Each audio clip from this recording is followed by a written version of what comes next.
Hello, welcome to episode 5 of the Tall Order. We are with Halifax Wanderers, and it is the end of the fall season. Let's have a look at the league table. Where are we? Oh, we are top. In fact, we're going through competitions. As you know, we finished top and qualified for the playoffs in the first half of the season. Finished top, played 14, won 10, drew 3 and lost 1 with goal difference plus 21 and 33 points. Well, we've just finished top of the full season as well. 14 played, 8 won, 4 drawn and 2 losses. Obviously not quite as strong as we were in the spring season, which we will get into why later, and a goal difference of only plus 14. And we're even on points with York 9 FC, but fortunately our goal difference is plus 3 better, so we're top. What that does mean, however, in terms of the schedule, is we are playing in the final Valor FC. So, should be exciting. It's 2 legs. We are going to see those games today, but basically whomever comes out on top over those 2 legs will be crowned Canadian Premier League champions. So, I quite fancy our chances. Okay, so if we take a look at the schedule, you can see how we did. Obviously, last time you saw us, our first game was going to be, in the full season, was going to be against Cavalry FC. We drew it 0-0. It was not a fantastic start. Not an absolutely terrible game, but we did struggle to get going. 15 shots, 7 on target. They're 4 and 2, but we couldn't make them count, so that was disappointing. After that, we were in the Canadian Championship, as mentioned, against Montreal Impact. And the first leg was away. Obviously, Montreal Impact are an MLS team. We lost 3-2. It was a really, really good effort by the lads, but yeah, we lost 3-2. In fact, Hundle made it 1-0 on the 26th minute, and then Zanata made it 2-0 on the 49th minute. But yeah, Montreal were not going to be held down, and obviously on the 58th minute, Wanyama, he made it 2-1, and then Fanny and Larea in the 84th and 88th minute took it out of our reach. So we played well. Little bit disappointed with the result, but that's fine. After that, we had Ottawa in the league, and as you can see, we were still struggling. Struggling for people, struggling with injuries, and obviously struggling for fitness because of all the ridiculous number of games. Handel going through a bit of a should we say, a dry spell, for want of a better phrase. Zanata playing out of position due to people being injured and stuff like that. Anyway, it was just a bit of a nightmare. So that was that. Then we hosted Montreal Impact, and we beat them 1-0. And because we had managed to score 2 goals against them away, we went through on the away rule, the away goals rule. So Alex Marshall obviously getting the only goal there on the 40th minute. Back in the league after that, York 9 FC, decisive 3-0 away victory. Morelli getting 2, one of them penalty, and Olivier Ocean, funnily enough, a player we brought in just as a free signing for squad depth, 39-year-old striker, but with decent experience and obviously decent mentals that make him good use in the mentoring side of things. He's not done bad. 2 starts, 4 sub appearances, 1 goal, 6.78 is above average. And to have somebody on the bench who you know can score a goal. He's no Sean Hundle, don't get me wrong, but still, that was very nice for him to get off the mark. After that, we drew with FC Edmonton. That was a bit disappointing. It was 2-2. Sean Hundle getting 2 goals, but I believe that was pulling it back, them having gone 2-0 up. So it was a good comeback for us, but it was just shows how badly we played at the start of the game. So after that, the last game in July, we hosted Valor FC at home, and we beat them 1-0. Hanson Boakai getting the only goal. Moving into August, we had Canadian Championship games against York 9 FC. Won them both against York FC. Won them both. The away 2-1 with Hanson Boakai getting 2 goals, and the home one 2-0 with the Guiri getting both goals. So pretty decisive over York 9, which put us then obviously against Vancouver in the next leg. After that, we went into September, and this was our... we'd had a little bit of a break. This was back into the full season. 3-0, hosting Pacific. Handel getting to Apogee, our young defender. I mentioned him, obviously, in the last episode. He has been stunning. We will get into that in a little bit. But yeah, absolutely wonderful. Yeah, Forge FC away, beat them 2-1. Zanata scoring and Aguirre scoring. And then we had a fabulous 5-1 smashing away of Cavalry. Just a phenomenal performance by us. Aguirre, Apogee, Marshall, Boakai and Hundle all getting goals. It was just a perfect performance, I guess you could say. Well, not quite perfect because we did concede one, but still absolutely stunning. And then we went away to Vancouver. And, well, as you know, we'd struggled against Vancouver in pre-season. Vancouver, of course, MLS side. They beat us 3-1. Sean Hundle, though, still managing to get on the score sheet, which was nice to see. But yeah, they dominated us. 15 shots, 9 on target to our 3 and 2. We did at least make one of those on-target shots count, though. So that was nice. After that, we faced off against Atletico Ottawa at home and beat them 3-1. Zanata scoring, Apogee and Morelli. And then we hosted Vancouver. The good news was we beat them 1-0, but unfortunately it was not enough to overcome the 3-1 deficit. So they beat us 3-2 on aggregate. And I was kind of hopeful, and it was a good enough match that we could have come away with a 2-0 win. And had we have done that once again, we would have squeezed through on the away goal rule. But it wasn't to be. As you can see the stats there, it suggests we had 10 shots, 5 on target to their 7 and 5. That doesn't really reflect the whole match. The first sort of half of the match was very much a struggle and very, very even. It was only sort of in the second half that we really picked things up. But like I say, it was not enough, unfortunately. So that was how we went out of the Canadian Championship. After that, back in the Canadian Premier League, we had FC Edmonton at home, and we beat them 1-0. Apogee getting on the Apogee getting the goal. And then we went into October, and the first 2 games were a bit of a struggle, to be honest with you. Bearing in mind that's sort of the run-in, the final 4 games of the season. We came in with some bad form. We'd only lost 1 game in the first half of the season, and obviously it became 2. We lost 1-0 away to Valor. We lost 1-0 at home to York. We managed to then, bearing in mind, to turn it around, shall we say, against Pacific, and won away 1-0, Sean Hundle getting on the score sheet. But this last game, the Forge FC one, we needed a point to qualify, and we managed it. It was a tough one, but we managed it. But realistically, we had the better chances, the better XG and all the rest of it, but we just weren't making it count. As it was, we went 2-0 up, sort of up to the 58th minute. Zanata getting both of those goals, but Reed came back for him and scored 2, one at 61st minute, one at 85th minute, and Fashionary nearly had the game winner on the 87th minute, but unfortunately it was disallowed, so that was disappointing. But what it meant was we qualified for the final. So unfortunately I screwed up with the first match. I did not actually hit record, I just did a full commentary to nobody at all, but as it was, we came away 3-0 winners. I will show you the goals. Obviously, this does make the video now a little bit shorter because we're not going to have 2 full matches in it, but I did kind of screw it up. But yeah, we were dominant. We were absolutely dominant. We won 3-0. As you can see, Kiabi scored his first goal of the season on 10 minutes. Sonata got one at 38 and one at 40. And what we will do is we will watch the goals. Boakai coming forward. Tries to get past this man. Little trick there. Kuyabi cuts in. Oh my goodness. I thought it was a cross, but instead he's put it over the keeper. I don't know if that was actually intentional. Boakai now finds Zanetta, who just puts a little chip over the keeper, making it 2-0. And Marshall now with the penalty, making it 3. We were stunning. Absolutely stunning, especially the first half. Poor old York. Poor old Valor didn't really get much of a look in the end, which was a shame for them, but not for us. Halifax 3, Valor 0. Okay, it is time for the second leg. We are 3-0 up, of course, but we are now away at Valor FC. Oxner's in goal, Basong, Fashionary, Apogee and Kiabi making up the back four, Sissoko in defensive midfield, central midfield, Marshall and Norman, left wing Riggy, right wing Boakai, and one change, we've got Hundle up front. I figured, bearing in mind that Valor is his old club, whom he played for last season, he could start against them in the final game.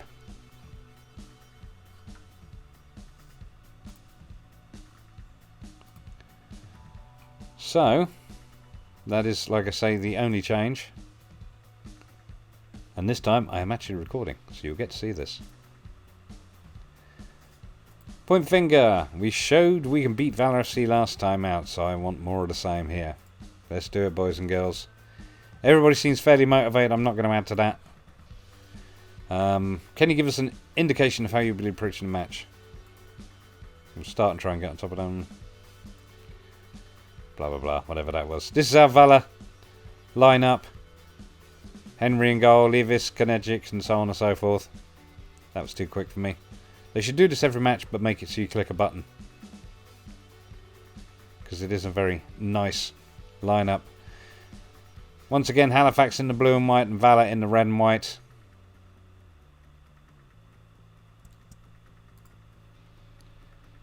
And we'll start with the full match. Oh, Valor on the attack. Pina puts it out to Levi's. Levi's with the cross, cleared by Fashionary. Riggy picking up the loose ball and working on the counter attack. He's got support behind him, but it's gone out for a throw in.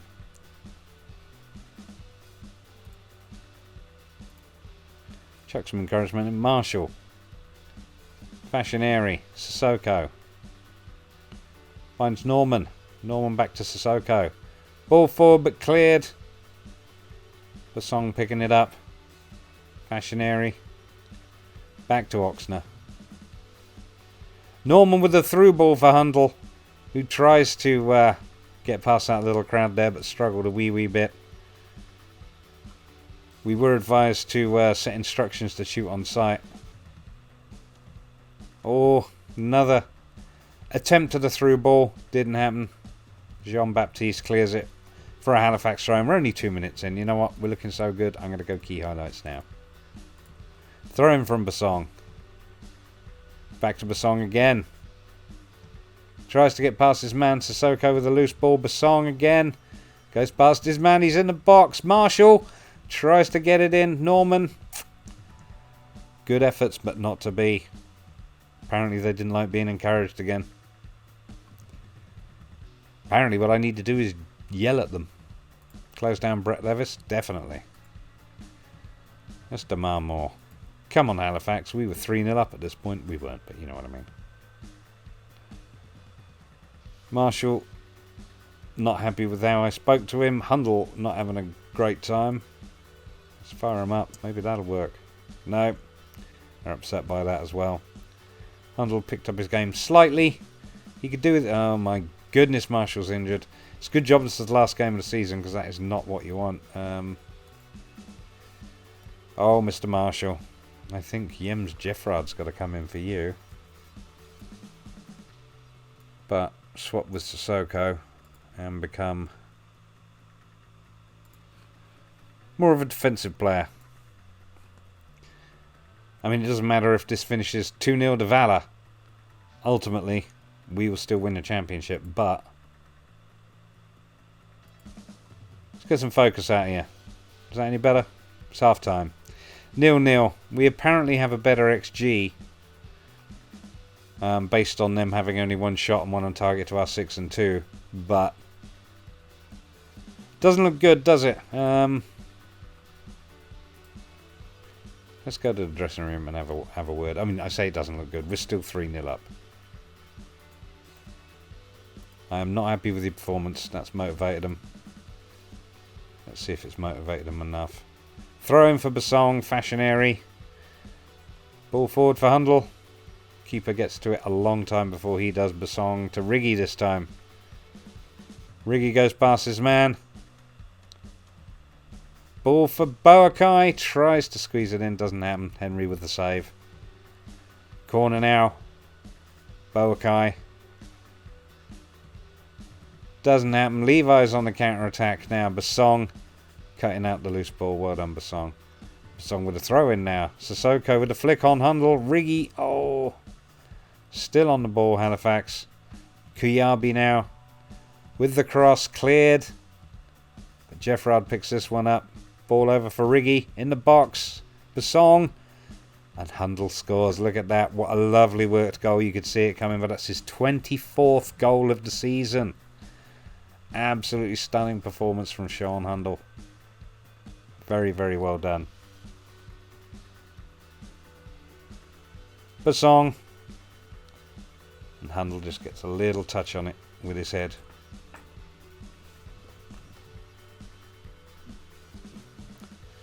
And he wasn't offside.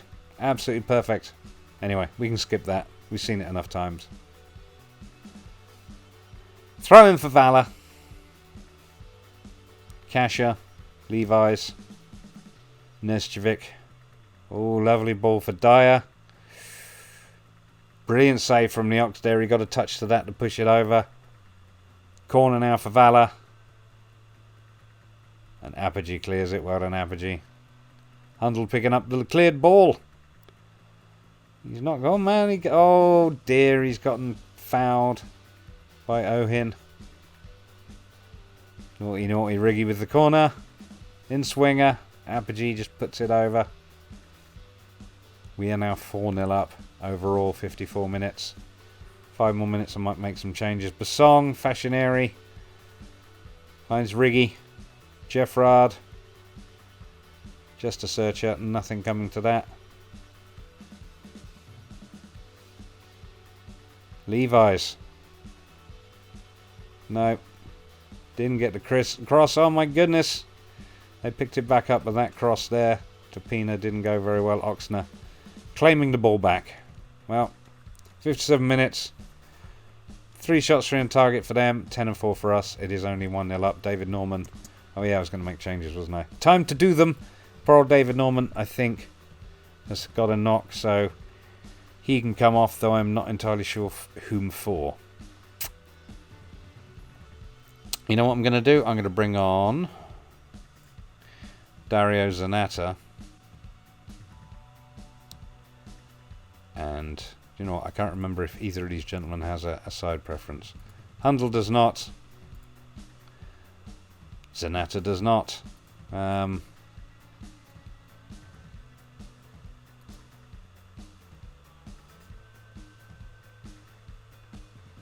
Yeah, go on then, be a false 9.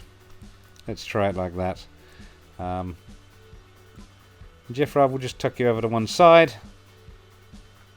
And we'll see how that goes. That's not a bad setup. Let's see. Get out there and make a difference. Not going to make any other changes just yet.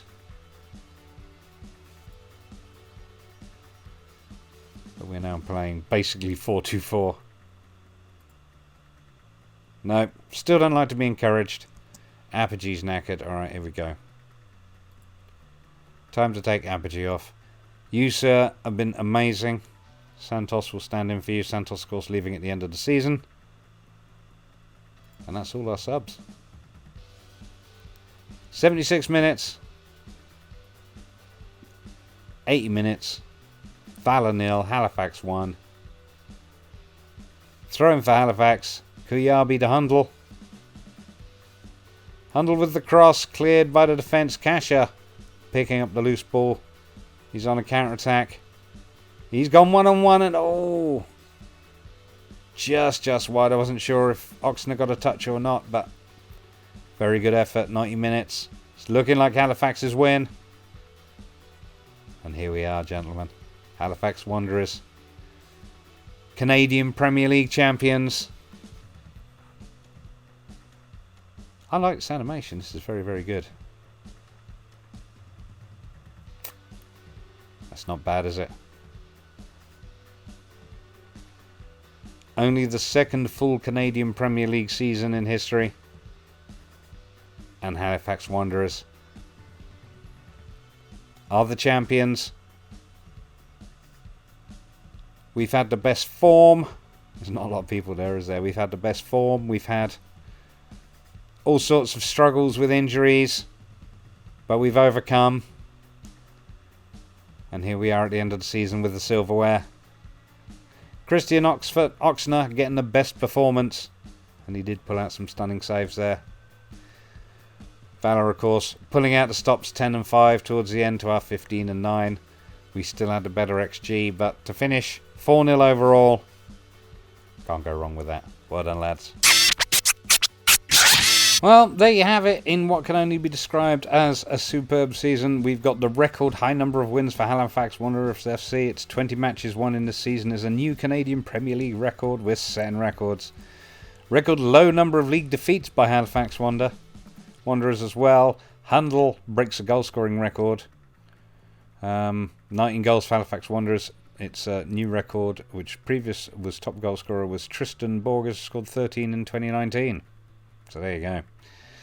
Obviously, Akeem scored the most in the 2020 season, but as it was the Island Games and not full season, didn't get up there.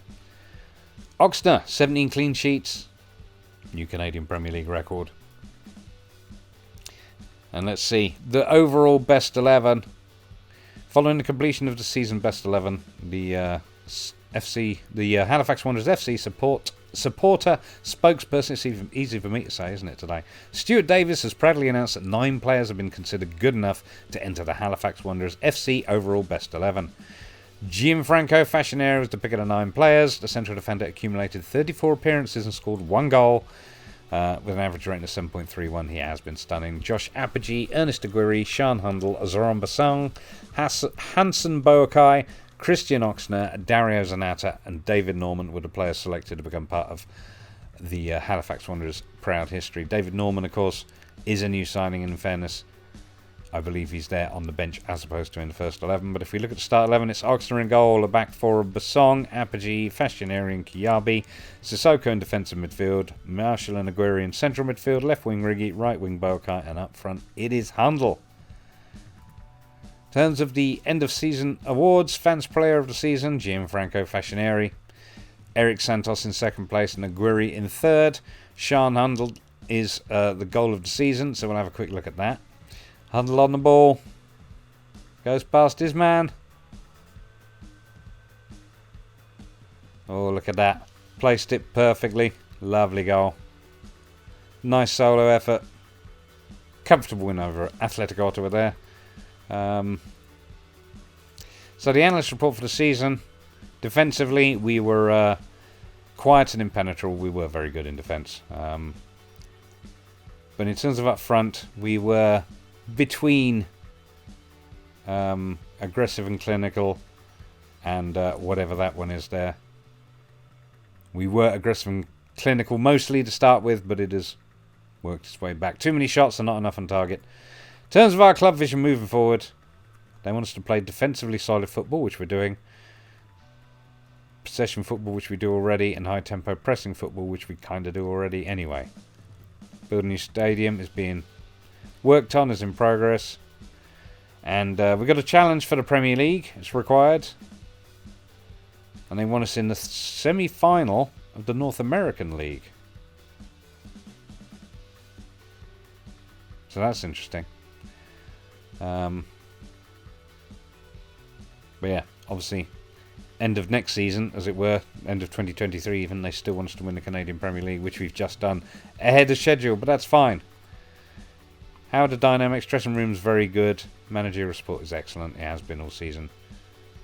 And that's really pretty much all there is to show you. One thing I did want to talk about actually before we go was the registration. Obviously, this limit here, I don't know if it changes. I might find out this upcoming season. I got a feeling it doesn't. I got a feeling that is a fixed fee. Such is life. But as I say, we've had to leave 1 or 2 people out. I mean, admittedly, the youth players are not registered at the moment.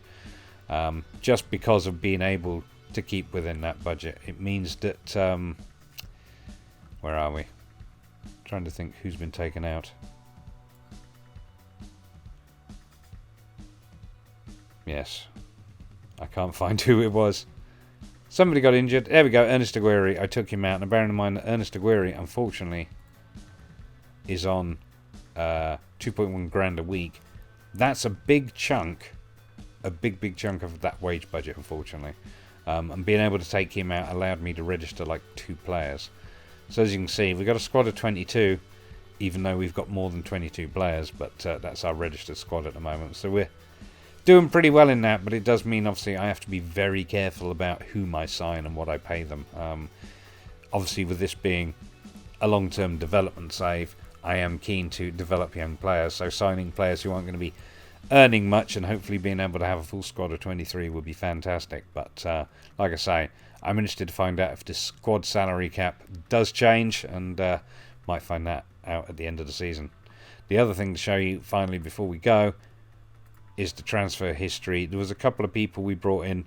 Obviously, the last one you knew about was Dario Zanata coming in, and Carrasco. They obviously came in. We also signed Olivier Ocean, as I did point out earlier. 40-year-old now, bless him. Striker with international experience. He did a job for us, and that's what he was there for. David Norman also came in on free. He's been pretty good. He's come in as a backup for Sissoko, but to be honest with you, spent more time playing in central midfield and done, I would say, reasonable. 8 stars, 5 sub appearances, 1 assist, 6.69 average rating. So he's about average. But he has potential to improve, and like I say, I think from where he started when he came in, he was half a star, and he's already up to 2.5 stars. He's had a bit of a dip there over half a star, but that's fine. I still think it bodes well for him in the future. And finally, we got Louis McDonald, who was brought in as a backup youth player. Fairly decent mentals, fairly decent physicals, and not without skill, but maybe not the highest potential. But we'll see. He's a young development player, and we'll see how that goes. Some other rewards here. Fashionary wins the Canadian Premier League Player of the Year. He certainly did deserve it. 27 appearances, 1 goal, 1 assist, average rating of 7.37. But yeah, congratulations, young man. You were brilliant. Handel scoops Canadian Premier League Golden Boot Award for his 19 goals in 24 appearances, 7.13 average rating. Again, absolutely brilliant. Well done. He went from very happy to pleased. I don't know if that's an improvement or not. I wouldn't say it is. Fashionary named as Canadian Premier League Best Under 21. Can't congratulate him on that. And Oxner wins Canadian Premier League Golden Glove. Look at that. I didn't realise he was a boxer too. But no, good for him. That's cracking. Like I say, kept Melvin out. And he's kept the most clean sheets in Canadian Premier League. Though I do put that down to Fashionary and Apogee more than anything else. Canadian Premier League Manager. That's me. And yeah. Very happy with how that goes. But our director of football has given me some praise, so thanks, mate. Anyway, I think that's everything I have to show you at this point. Obviously, in terms of our finances, the club's doing well. We've got over $1 million in the bank. I am going to be trying to use some of that to upgrade the facilities. But obviously, we will be coming back with Season 3 at the start on YouTube. But obviously, it's also going to be streaming live on Twitch. So, link is in the description below. Follow me there. Come and join us. It's a good time. Obviously, if you want the most up-to-date stuff, that's where you want to be. Otherwise, you can wait for the YouTube videos. Please like and subscribe below. That way you won't miss any. And I've been avoiding relegation.